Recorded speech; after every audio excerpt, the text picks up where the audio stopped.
Hey guys, Uncle B back in the office. Um, so 2+ years into the Ukraine war, haven't talked about it in a while. I admit I kind of lost track of it for a while myself, when other shit was going on. I've recently started following it again, and I just want to give an update about where I think we are. First thing I want to say is this is this war is probably the most conflicted I've ever felt about something because it's like on one hand, I think what Russia's doing is wrong. I really think that they shouldn't, attack. They shouldn't invade Ukraine. I understand the reasons that they give for the invasion, and I don't think they're baseless. But I don't believe that's why they're doing it. I believe it really is. Oh, I believe like what's motivating Putin. You can agree with the invasion or not, but what's motivating Putin and the people around him is sheer conquest.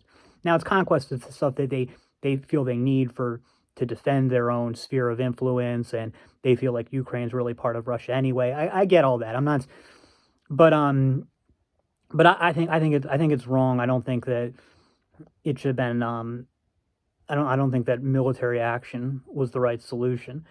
And so I think it's wrong, and I do think that Ukraine should be an independent country. I actually would be okay with Russia getting even pretty large territorial concessions from Ukraine. I think Crimea should never have been part of Ukraine in the first place. I think it should have always been part of Russia. Same thing with those regions in the far east of the country. Um, but I mean, we're talking about like actually like Ukraine potentially losing its sovereignty. And no, I don't think that should happen. I think that would be bad. That would be a wrong thing. But then on the other hand, it's like this has become a war of, global homo versus the Russia, Iran, China axis, particularly Russia. And, you know, it's tough to like, I'm going to be honest. I want to see global homo lose because me, as somebody who lives in the West, Russia, Iran, and China are no threat to me whatsoever. Um, but global homo is, and you see what they're doing to Trump. You see what they're doing to the January 6th prisoners, and what they're hoping to do to all of us. Eventually, and so I don't know what the right thing to do is. Like the Republicans holding up aid, like should they do that? Should they not? I don't know. I really don't know. Um, on that subject, though, I guess maybe we should do like like a kind of a quick recap of the war.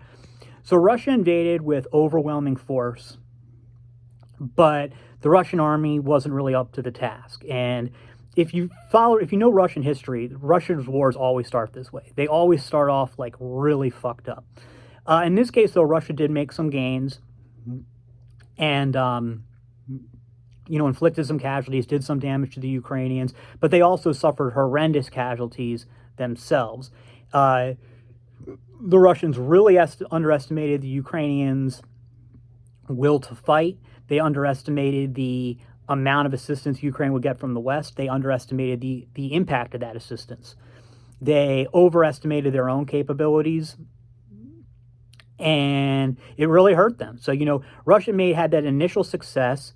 Then they got stopped, and then Ukraine was actually able to launch a very successful counterattack against the overextended Russian lines, completely relieving the threat to Kiev and driving Russia out of a large part of the territory. Um, Russia then the war kind of turned into kind of a stalemate with Russia making really only one major effort against Bakhmut, kind of like in a World War I style slugging match. Um, Russia did eventually conquer Bakhmut, but it didn't have any strategic or operational significance. The Western people continued to say, well, Russia's just wasting manpower and Russia's losing, like stuff like this. It's not clear who lost more there. I would expect since Russia was on the offensive, they were still figuring stuff out. And it was Wagner, the Wagner mercenary group, that was doing most of the stuff, that they probably did take a lot more casualties. But I don't know. I don't know. The point, I mean, Russia won it, but maybe at too high a price. I don't know. But then there was this very hyped Ukrainian, quote, counteroffensive, which it wasn't a counteroffensive, it was an offensive. But, people in the West are just retarded. They don't understand what military terms mean. Ukraine launched an offensive in the spring of last year. This was heavily hyped.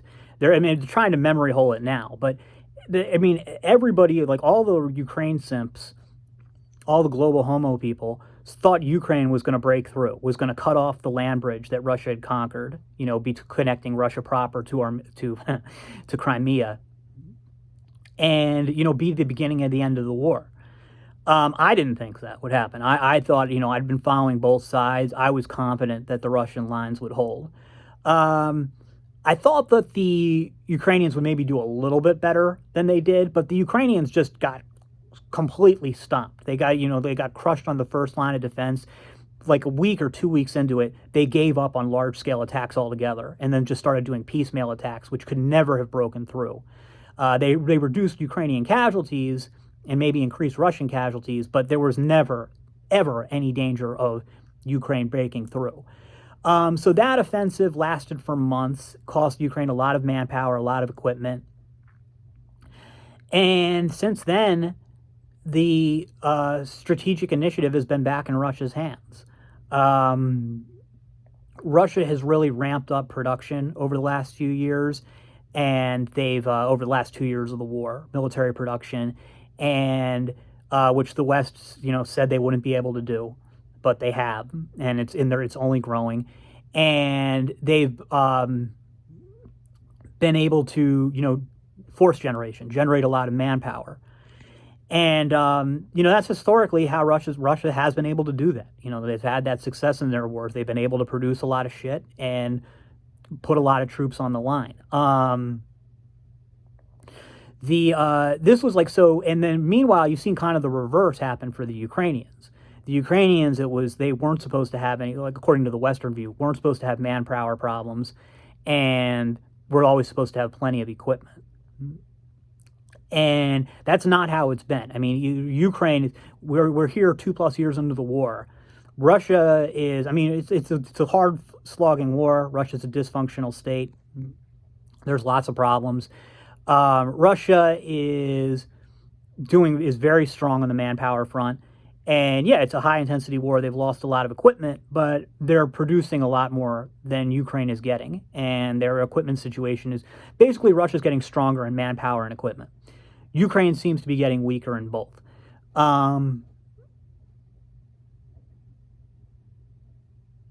Sorry. I thought I heard something. So anyway, that brings us back to, like, with the Republicans and the aid. Like, should the Republicans pass the aid or not? Well, they're saying that not doing it is causing Ukrainian casualties, and obviously I don't want that on my conscience. But, it's I'm battling for, I don't want Ukraine to lose, but I do want the U.S. to lose, so I just don't know what the right thing to do is. I'm assuming that come hell or high water, they're going to find some way to get Ukraine its guns, its ammunition, its equipment, and stuff like that. It's just that I don't think it's going to make a difference at this point. I think that, the Western economies are much bigger than Russia. Even Russia plus Iran plus China, like the resources of the West and the Western allies dwarf those countries combined. And it's not like those countries, the Russia, Iran, China are super buddy. So Russia's basically on its own for the most part.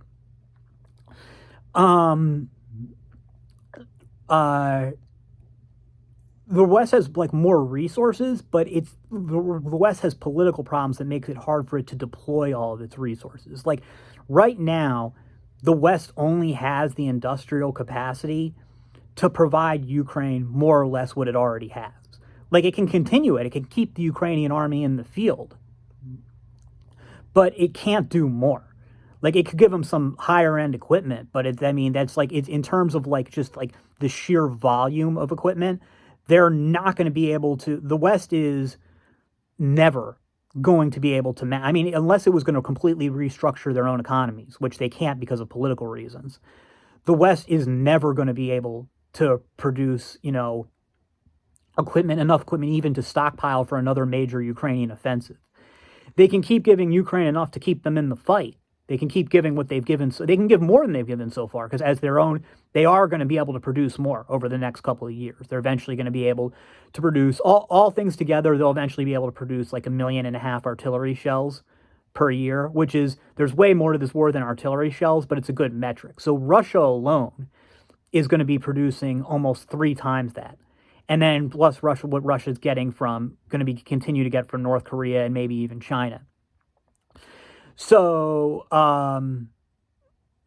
now there's a qualitative advantage in Western equipment, but quantity becomes a quality all of its own, especially like in a large scale industrial warfare, and especially when you have like the situation where the equipment starts breaking down. Like Western equipment is often described by Middle Eastern countries who operate Western equipment often describe it as fragile. It's very maintenance intensive, and it starts losing its effectiveness once it gets worn down. Whereas the less sophisticated Russian equipment is better able to handle in a attritional warfare.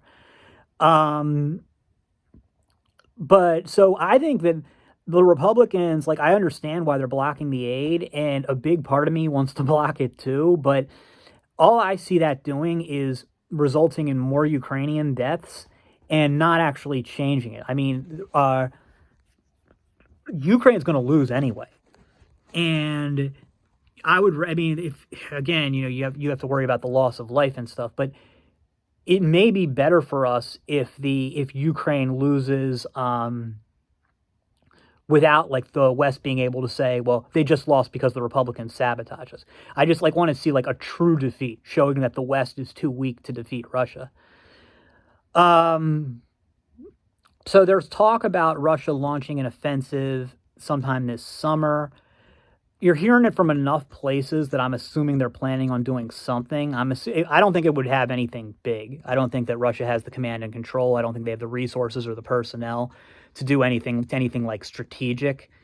Even conquering Kharkov, I would assume, would be too big. But I'm not sure Russia really cares. I mean, they want to get some ground and inflict casualties. It really becomes a matter of the real bottleneck, because the West will always find some way to get Ukraine enough weapons to keep in the fight.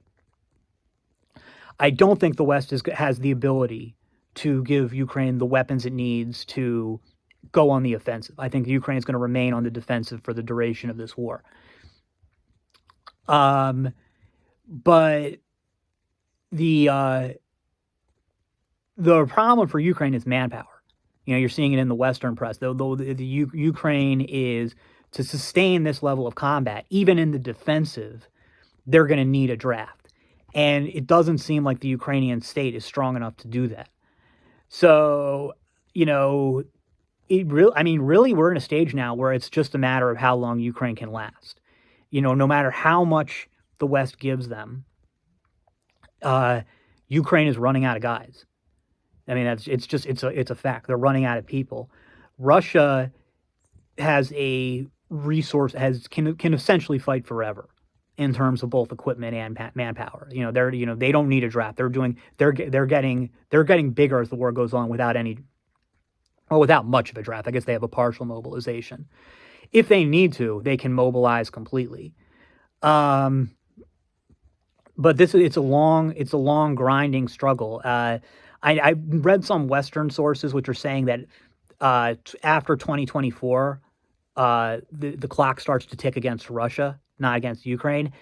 And a lot of these guys are smart people. This is like Michael Kaufman. You can read him. He's a smart guy. He knows a lot of stuff. He may be right, but I don't think that's true. I really don't think that's true, especially with, Western resources being diverted to the Middle East and to China for, there is increasing possibility of a Chinese invasion of Taiwan. I don't know. I think it's the other way around. I think that, and mainly because of the personnel issue. the Ukraine's personnel stuff is only going to get worse. That issue is not going away, no matter what happens. So how much longer can Ukraine hold out? I don't know. There is a possibility that it ends up like Germany in World War I, where the manpower losses just got so bad that the lines collapsed. That could very well happen to Ukraine. I wouldn't expect it to happen this year. I wouldn't expect it to happen next year. 26 or 27, I think it's possible. I don't anticipate it. I don't think it's going to happen, but it could. So I don't know. Now, politically, the problem is I had always wanted Ukraine to lose before Trump got back in office, and I don't see any way that happens now. I mean, maybe there'll be some kind of like large-scale political collapse, but I don't see any way that could happen. So, because I definitely don't want to see Ukraine fall and then Trump get blamed for it. Which is like why part of me thinks it might be better if Biden wins re-election, because then, we could lose Ukraine and Taiwan, under Biden. Plus, this next recession that's coming is going to be so bad. I don't want Trump to have to deal with it or be blamed for it. So I don't know. It's tough to say even. Like, I don't even know what to root for at this point. That's all for now, and I'll see you in the next.